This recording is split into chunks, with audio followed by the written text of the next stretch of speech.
Hello everyone, કેમ છો બધા? મજામાં ને?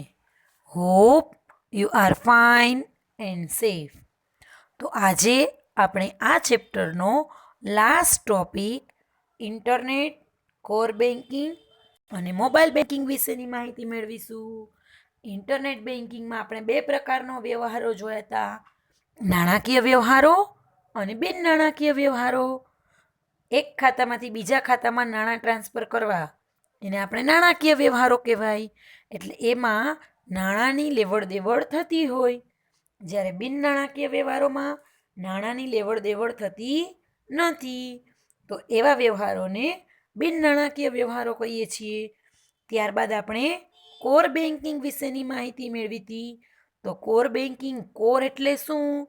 તો કે centralise online real time exchange. બરાબર. કોર બેન્કિંગમાં શું હતું કે આપણે કોઈ એક બેંકમાં અકાઉન્ટ હોય એની એક શાખામાં નહીં, પણ આપણે એની દરેક શાખાના શું હતા? ખાતેદાર હતા. ફોર એક્ઝામ્પલ, આપણે કોઈ પણ બેંકમાં અકાઉન્ટ હોય, આપણે એ બેંકના બીજા કોઈ પણ અકાઉન્ટમાં જઈને પણ આપણે મની છે એ ટ્રાન્સફર એટલે ભરી પણ શકીએ છીએ અને ઉપાડી પણ શકીએ છીએ. અને અન્ય જો કોઈ પણ વ્યવહારો કરવા હોય તો પણ આપણે કરી શકીએ છીએ. તો હવે આજે આપણો ટોપિક લઈએ ઈ બેન્કિંગ. ઈ બેન્કિંગ પણ તમે અગાઉ ભણી ગયા છો, બરાબર? ઈ બેન્કિંગ એટલે ઇન્ટરનેટના માધ્યમથી જે કોઈ પણ વ્યવહારો થાય એને આપણે ઈ બેન્કિંગ કહીએ છીએ, બરાબર છે? અને ઈ બેન્કિંગ માટે ઈ કોર્નર હોય છે, અથવા તો આપણે એને અલગ એક નામ આપ્યું હતું. શું આપ્યું હતું? તો કે ઈ ગેલેરી, બરાબર છે ને? તો આ બધું તમે જોઈ ગયા છો. એટલે ઈ બેન્કિંગમાં શું હશે?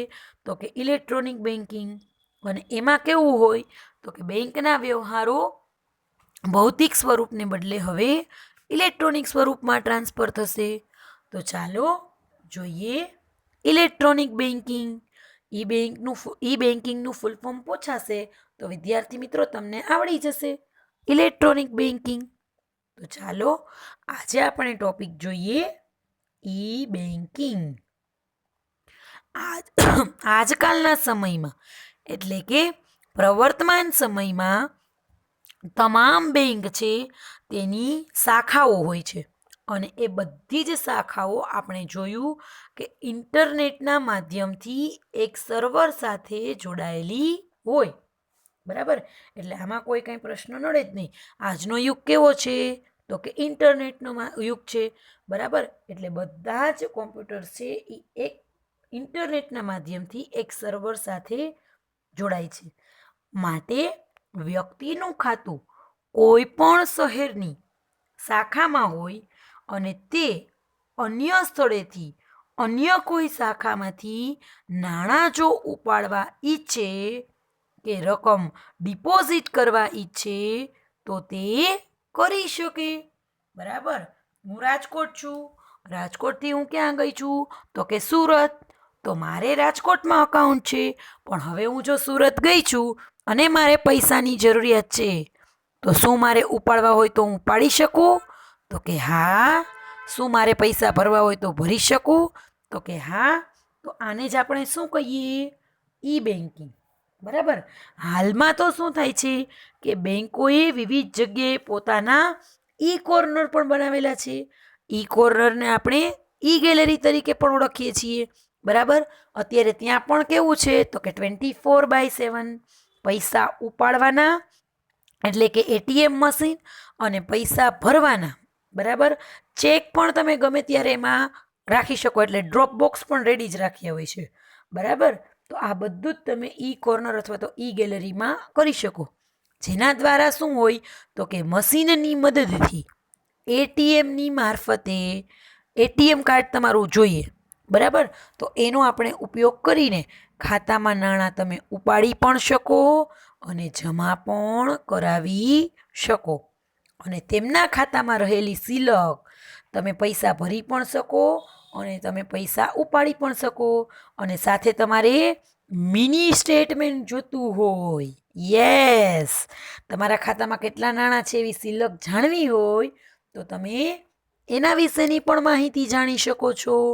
તો આ રીતથી જે કોઈ પણ વ્યવહારો થાય, બરાબર, એના કારણે બેંકને શું થાય તો કે સર્વર સાથે ખાતેદારનો એક મોબાઈલ નંબર હોય ને એ કનેક્ટેડ હોય. આ બધી જ ડિટેલની જાણ તમારા રજિસ્ટર્ડ મોબાઈલ ઉપર હોય, બરાબર. એટલે જો તમે પૈસા ઉપાડો કે જમા કરાવો તો તમારા ખાતામાં મેસેજ આવી જાય. અને આ રીતની જે કાંઈ પણ વ્યવસ્થા છે, બરાબર, એના કારણે દરેક લોકોનું કાર્ય કેવું થઈ ગયું છે, એકદમ સરળ અને ઝડપી. લોકોને બેંક માટે જવાનો કોઈ સમય છે એ બગાડતું જ નથી. તો આ જ રીતે આપણે શું જોવાનું છે, એ બેન્કિંગનું એક ટૂંકું રૂપ જે આપણે અત્યારે મોબાઈલની રીતે કરીએ છીએ. તો મોબાઈલ બેન્કિંગ એને આપણે શોર્ટ ફોર્મમાં એમ બેન્કિંગથી ઓળખીએ છીએ, બરાબર. તો ચાલો હવે જાણીએ મોબાઈલ બેન્કિંગ વિશેની. તો મોબાઈલ બેન્કિંગ કેવી રીતે છે, તો કે મોબાઈલ બેન્કિંગ એ એવી સેવા છે કે જેના દ્વારા કોઈ પણ બેંકમાં વ્યક્તિગત રીતે પહોંચ્યા વગર ઇલેક્ટ્રોનિક સાધનોની મદદ, કાં તો તમારા લેપટોપમાં કોઈ પણ બેંકની એક એપ્લિકેશન છે એ ડાઉનલોડ કરવાની, અથવા તો તમારા મોબાઈલમાં. એટલે સાથે સાથે શું જોશે તો કે ઇન્ટરનેટનું જોડાણ, બરાબર. એટલે બેંકની કોઈ પણ પહેલું તો ઇલેક્ટ્રોનિક સાધનો અને ઇન્ટરનેટ આ બંનેનું જોડાણ ધરાવતા હોય તેવા મોબાઈલની મદદથી પછી તમે વિશ્વના કોઈ પણ છેડે હોય, લંડન હોય, અમેરિકા હોય, રાજકોટ હોય, બરોડા હોય, સુરત હોય, એમાં કોઈ પણ છેડે બેઠા હોય તો તમે આવા નાણાકીય વ્યવહારો કરી શકો. એમાં કેવા વ્યવહારો હોય તો કે ખાતામાં કેટલી રકમ જમા છે, કે કેટલી બેલેન્સ છે, લાઇટ બિલ ભરવું છે, ટેલિફોનનું બિલ ભરવું છે, ગેસ બિલ ભરવા છે, અન્ય કોઈ પણ ટેક્સ ભરવા છે, ઇન્કમ ટેક્સ, કરવેરા, બરાબર. આ બધાની ચૂકવણી આપણે કરી શકીએ. અને જો આપણા કોઈ એક ખાતામાંથી બીજા ખાતામાં નાણાં ટ્રાન્સફર કરવા હોય એ પણ આપણે કરી શકીએ છીએ. તો આ કેટલું ઇઝી થઈ ગયું. તો આ પ્રકારની સેવા જોઈતી હોય તો બેંક એમનેમ આપે તો કે ના, એના માટે આપણે શું કરવું પડે તો કે બેંકમાં એક અરજી કરવી પડે. અને ત્યારબાદ બેંક આપણને મોબાઈલ બેન્કિંગ યુઝ કરવા માટે એક એપ્લિકેશન આપે, બરાબર. એમાં શું હોય તો કે બેંક તરફથી આપણને ખાસ અંડરલાઈન કરજો, એક લોગિન આઈડી આપવામાં આવે અને એક પાસવર્ડ આપવામાં આવે, બરાબર. અને આ પ્રકારની જે કાંઈ પણ વ્યવસ્થા કરવી હોય તો એમાં ખાસ સલામતીની જાળવણી ખૂબ જરૂરી બને. એટલે અત્યારે તો તમારે ખાસ કહું ને તો બેંકમાં જવાની જરૂર જ નથી. તમે ઘર બેઠા કોઈ પણ સ્થળે તમે તમારી પાસે 24 કલાક બેંક છે એવું સમજી અને તમે તમારી બેંકના દરેક કાર્યો કરી શકો, બરાબર. તો આ વાત હતી, બરાબર. એ છે ઇન્ટરનેટ, કોર બેન્કિંગ અને મોબાઈલ બેન્કિંગ. તો હવે આપણે આ ચેપ્ટરનો લાસ્ટ ટોપિક બેન્કિંગ સંબંધિત સેવાઓ વિશે જોઈશું.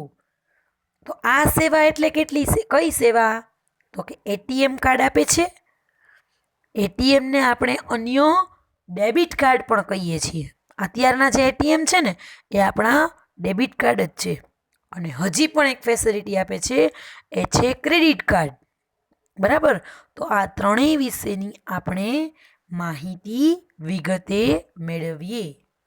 તો ચાલો પહેલાં જોઈએ એટીએમ કાર્ડ. તમને એટીએમ આ એક પ્રકારની બેંકની શું છે તો કે સેવા. તો આના માટે તમને શું પૂછાશે તો કે એટીએમનું ફૂલ ફોર્મ. એટીએમનું full form automated teller machine, બરાબર. ખાસ very very very most IMP છે. એટીએમનું full form automated teller machine. જો બેંકમાં તમારું ખાતું હોય, બરાબર, તો દરેક ખાતેદારને આ પ્રકારની સુવિધા છે આપવામાં આવે છે. એટલે દરેક વ્યક્તિઓને એટીએમ કાર્ડની ફેસિલિટી આપવામાં આવે. આનો મતલબ એટીએમ કાર્ડનો યુઝ શું તો કે ગ્રાહકને જ્યારે જરૂર જણાય ત્યારે તે પોતાના ખાતામાંથી બેંકે જે નક્કી કરેલી છે, બરાબર, એમાં ન્યૂનતમથી વધારે એટલે ઓછામાં ઓછીથી વધારે અને પોતાના ખાતામાં જે રકમ જમા હોય એનાથી ઓછી રકમ ઉપાડી શકે. ન્યૂનતમથી વધારે એટલે બેંકે રોજનો એક નક્કી કરેલો આંકડો છે કે રોજનો આંકડો છે 25,000, એટલે 25,000 એટલે આનાથી વધારે નહીં. અને જો પોતાના ખાતામાં 10,000 હોય તો 10,000થી પણ વધારે નહીં. આટલી જે રકમ છે એ ઉપાડી શકે તેની મર્યાદા પણ નક્કી કરી હોય છે, બરાબર. ઘણા લોકો છે એમાં અત્યારે તમે ખાસ રિઝર્વ બેંક કોણ બનેગા કરોડપતિ જોવો છો તો કે તમારે ડેઈલી કેટલા રૂપિયાનું ટ્રાન્ઝેક્શન કરવું છે એની પણ તમે લિમિટ છે એ નક્કી કરી શકો. તો આ પ્રકારના વ્યવહાર માટે બેંક છે એ ગ્રાહકને શું આપે તો કે એટીએમ કાર્ડ. ચાલો, મેં બેંકના એટીએમ કાર્ડમાં મશીનમાં જઈને કાર્ડ નાખ્યું અને તરત જ પૈસા ઉપડી જાય? ના. વેરી ગુડ, તમને બધાને તો બહુ જ સરસ જવાબની ખબર છે. નહીં, એના માટે તમને એક શું આપવા મળે તો કે એક સિક્રેટ પિન, જે આપણે કોઈને કહેવાનું નથી, બરાબર. અને તમને ખબર છે આરબીઆઈ શું કહે છે કે આ સિક્રેટ પિનને દર મહિને અથવા તો દર 3 માસે અને વધુમાં વધુ દર 6 માસે બદલતું રહેવું જોઈએ. અને આ ફેસિલિટી પણ તમને મોબાઈલ બેન્કિંગ આપે છે. તમે મોબાઈલ બેન્કિંગ જો તમારા ખાતામાં હોય, તમારા મોબાઈલમાં હોય, તો મોબાઈલ બેન્કિંગ તમને ફેસિલિટી આપે છે કે તમે તમારો એટીએમનો પિન ચેન્જ કરી શકો, બરાબર. એટલે એટીએમ કાર્ડ જો તમારે વાપરવું હશે તો કોઈને કહેતા નહીં, તમારી પાસે એક શું હશે સિક્રેટ પિન, બરાબર. તો બેંકોની જે કાંઈ પણ આવી સુવિધા છે, બરાબર, તો આ સુવિધા ધરાવતી શાખાઓમાં આ કાર્ડને ગ્રહણ કરી શકે એવા યંત્રો મૂક્યા હોય કે જેવું તમે એટીએમ કાર્ડ નાખો, તમે તમારું સિક્રેટ પિન નાખો એટલે તરત મશીન અને તરત જ તમને નાણાં છે એ આપી દેશે. આજના સમયમાં તો શું છે તો કે અન્ય બેંકના એટીએમમાં પણ એટલે કે અન્ય બેંકના યંત્રોમાં પણ આવા મશીનમાં તમે તમારું કાર્ડ નાખો તો પણ તમે પૈસા છે એ ઉપાડી શકો. પરંતુ આ માટે શું હોય તો કે તમારે થોડીક વધારાની રકમ ચૂકવવી પડે. પણ અત્યારે શું છે તો કે દરેક બેંક માસિક ટ્રાન્ઝેક્શન નક્કી કરેલા હોય કે 5 ટ્રાન્ઝેક્શન તમારી બેંકના અને 3 ટ્રાન્ઝેક્શન અધર બેંકના, આટલા ટ્રાન્ઝેક્શન અમે તમને ફ્રી ઓફ કોસ્ટ કરવા આપશું, બરાબર. અત્યારે તો આ બધી ફેસિલિટી છે ને એ ખૂબ જ સરળ થઈ ગઈ છે. કોઈ પણ પ્રકારના વધારાના કોઈ ખર્ચ છે એ આપતું નથી, બરાબર. તો આ વાત કરી હતી આપણે એટીએમની, બરાબર. એટીએમનું ફૂલ ફોર્મ ફરી એક વખત કહી દઉં છું, ઓટોમેટેડ ટેલર મશીન. ત્યારબાદ આવે છે ક્રેડિટ કાર્ડ, બરાબર. તો ક્રેડિટ કાર્ડ શું છે સૌથી પહેલાં તમે એના વિશેની માહિતી મેળવી લ્યો. ક્રેડિટ શબ્દ સમજાણો, ક્રેડિટ એટલે તમારા ખાતામાં જે રકમ છે એના કરતાં તમને વધુ નાણાં ઉપાડવાની જે કાંઈ પણ ફેસિલિટી આપે એને આપણે શું કહીએ તો કે ક્રેડિટ કાર્ડ, બરાબર. આ જે ક્રેડિટ કાર્ડ છે એ કોઈને એમનેમ ના આપવામાં આવે. એ કેવી રીતે આપે કે તમારી શાખની કિંમત છે, તમારી ક્રેડિટ શું છે, બેંક તમે જે નાણાકીય વ્યવહારો કેવા કર્યા છે આના ઉપરથી બેંક તમને ક્રેડિટ કાર્ડ આપતી હોય છે. ક્રેડિટ કાર્ડ તો આપી દે, વધારે નાણાં ઉપાડવાની ફેસિલિટી પણ આપે, પણ શું આ એમનેમ આપશે? નહીં, હા એમનેમ આપશે નહીં. તો આના માટે શું હશે તો બેંક આ પ્રકારે તમને જે નાણાં વાપરવા આપે છે એના માટે તમારી પાસે શું લેશે તો કે એક વ્યાજ લેશે. એમને તો કોઈને ફ્રી ઓફ કોસ્ટ બેંક તો નાણાં વાપરવા આપે જ નહીં, બરાબર. એટલે ખાસ દર મહિને તમે લોકો જો ક્રેડિટ કાર્ડ યુઝ કરતા હોય તો દર મહિને ક્રેડિટ કાર્ડમાંથી તમે કેટલા નાણાં વાપર્યા છે, બરાબર. આમ તો જુઓ તો જે લોકો સેલરાઇઝ પર્સન હોય કે જેના પપ્પા છે એ ક્યાંય નોકરી કરતા હોય સારી એવી કંપનીમાં, ગવર્મેન્ટ જોબ હોય, એને ક્રેડિટ કાર્ડની ફેસિલિટી ફ્રી ઓફ કોસ્ટ પણ ઘણી વખત વાપરવા આપે છે. તો આ એક સારામાં સારું એક માધ્યમ છે. અને આજકાલ તો ઘણા બધા લોકો ક્રેડિટ કાર્ડનો ઉપયોગ કરી, બરાબર, અને ઇલેક્ટ્રોનિક આઇટમ્સ છે કે એવું બધું પણ ઘણી બધી ફેસિલિટી તમને ઓછી કિંમતે, અને ક્રેડિટ કાર્ડથી જો તમે પેમેન્ટ કરો તો મની બેક ફેસિલિટી પણ તમને સારી મળતી હોય છે. ઓકે, આમ તો તમે મારા કરતાં પણ આજના જમાનાના છો, એટલે મારે તમને કાંઈ આ ઇન્ફોર્મેશન આપવાની જરૂરિયાત નથી રહેતી. તો ચાલો વિદ્યાર્થી મિત્રો, આપણે જોઈએ ક્રેડિટ કાર્ડ. જ્યારે પણ 20મી સદીનો અંત આવ્યો, બરાબર, ત્યારથી જ બેંકનું આ કાર્ડ મોટા પાયા ઉપર શરૂ થયું. કોઈ ખાતેદાર હોય અથવા તો કોઈ પણ વ્યક્તિ હોય એ બેંકને શું કરે તો કે એક એપ્લિકેશન એટલે એક અરજી કરે અને આ કાર્ડની શું કરશે, માંગણી કરે. એટલે બેંક શું કરે તો કે વ્યક્તિની શાખનો પદ્ધતિસરનો અભ્યાસ છે એ હાથ ધરશે કે આ વ્યક્તિ કેટલી રકમ દર મહિને 2 મહિને એના વ્યવહારો કેવા છે, બરાબર. આનો શું કરશે તો કે એક અભ્યાસ કરશે. અને આ અભ્યાસ થઈ જાય, બરાબર, એના પછી, બરાબર, પછી તમને ક્રેડિટ કાર્ડ આપવામાં આવશે. અને આ અભ્યાસને આધારે વ્યક્તિ કેટલી રકમ સુધીની મર્યાદાનું દેવું ચૂકવી શકે, એની ક્ષમતા શું છે, એની શું થાય, ચકાસણી કરે. આ જે નક્કી થઈ જાય પછી તો કે વ્યક્તિને બેંક જે નક્કી કરેલી શાખ હોય કે નક્કી કરેલી કિંમત હોય કે આ વ્યક્તિ છે એ મહિનામાં 20,000, 25,000, 30,000, 1 લાખ સુધીનું પેમેન્ટ છે એ જ કરી છે. એટલે આ શાખની કિંમતનું એ વ્યક્તિને એને ક્રેડિટ કાર્ડ છે એ આપવામાં આવે. એટલે આ તો ક્રેડિટ કાર્ડ આપવું, કેટલી કિંમતનું આપવું, આ બેંકની ચકાસણી થઈ, બરાબર. હવે તો કે કેવી રીતે કરશું આ યુઝ, તો કે જો આ કાર્ડ તમારી પાસે હોય તો આ કાર્ડ ધરાવનાર વ્યક્તિ છે એ વસ્તુની ખરીદી કરતા કાર્ડ મારફત જ બેંકના ખાતામાં જે કાંઈ પણ નાણાં ઉધાર છે અને વેચનારના ખાતામાં નાણાં જમા થાય. આનો મતલબ શું થાય તો કે નિશ્ચિત સમયે બેંક છે એ હિસાબ મોકલી દેશે, બરાબર.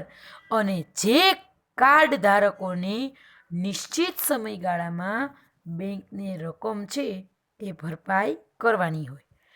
જે તમને પેલી લાઈન હતી કે તમારા ખાતામાં જેટલી રકમ છે એના કરતાં તમને વધુ નાણાં ઉપાડવાની જે કાંઈ પણ ફેસિલિટી આપે એને આપણે ક્રેડિટ કાર્ડ કહેવાય. આ આખા મહિનાનો હિસાબ છે એ બેંક ક્રેડિટ કાર્ડ ધારકને મોકલી આપે, બરાબર. અને કાર્ડ ધારક છે એ નિશ્ચિત સમયગાળામાં બેંકને નાણાં પણ ભરપાઈ કરી શકે. અહીંયા હજી આ ટોપિક અધૂરો છે. તમારે ક્રેડિટ કાર્ડ અને ડેબિટ કાર્ડ વિશેની આગળ પણ માહિતી તમારે વિગતે ભણવાની છે. લાસ્ટ છે ડેબિટ કાર્ડ. તો ડેબિટ કાર્ડ શું છે તો કે ડેબિટ કાર્ડ દ્વારા વ્યવહાર કરવાની વ્યવસ્થા જ્યાં થઈ હોય ત્યાં જ આ કાર્ડનો ઉપયોગ કરી શકાય. એનો મતલબ તમારું કાર્ડ છે જ્યાં સ્વાઇપ કરવાની ફેસિલિટી હોય ત્યાં તમે ડેબિટ કાર્ડ છે એ યુઝ કરી શકો છો. હવે ડેબિટ કાર્ડ ધારક છે એ શું કરે તો કે પોતાની ખરીદીની ચૂકવણી આ કાર્ડ દ્વારા જ કરે. એટલે કેશ ક્યાંય રાખવાની જરૂર પડે નહીં. કેશનો મતલબ રોકડા ક્યાંય નાણાં રાખવાની જરૂર પડતી નથી. ડાયરેક્ટ તમે કાર્ડ સ્વાઇપ કરાવો પછી તમે પૈસા ભરી શકો છો, બરાબર. આ માટે તો કે વસ્તુની ખરીદી કરી દુકાનદારને આ કાર્ડ આપવામાં આવે, તમે જેટલી રકમની ખરીદી કરી હોય, બરાબર, તમે જેટલી રકમની ખરીદી કરી હોય એટલી જ રકમ કાર્ડ ધારક શું કરશે, ના ખાતામાંથી આ રકમ શું કરવામાં આવશે, તો કે ઉધારવામાં આવશે. અને કાર્ડ ધારક પોતાના ખાતામાં જેટલી રકમ છે એ રકમ જ વાપરી શકશે, એનાથી વધારે રકમ ક્યારેય વાપરી શકશે નહીં. બરાબર, આ કાંઈ ક્રેડિટ કાર્ડ નથી. આ બધી જ વિગતે માહિતી આપણે હજી આગલા ચેપ્ટર્સમાં કરવાની થશે. તો વિદ્યાર્થી મિત્રો, અહીંયા આપણે આ ચેપ્ટર પૂર્ણ કરીએ છીએ. બરાબર, નેક્સ્ટ લેક્ચરમાં આપણે આપણું નવું ચેપ્ટર ચાલુ કરીએ. એ પહેલાં થોડા અમથા પારિભાષિક શબ્દો છે એ તમને ટીક કરાવી દઉં.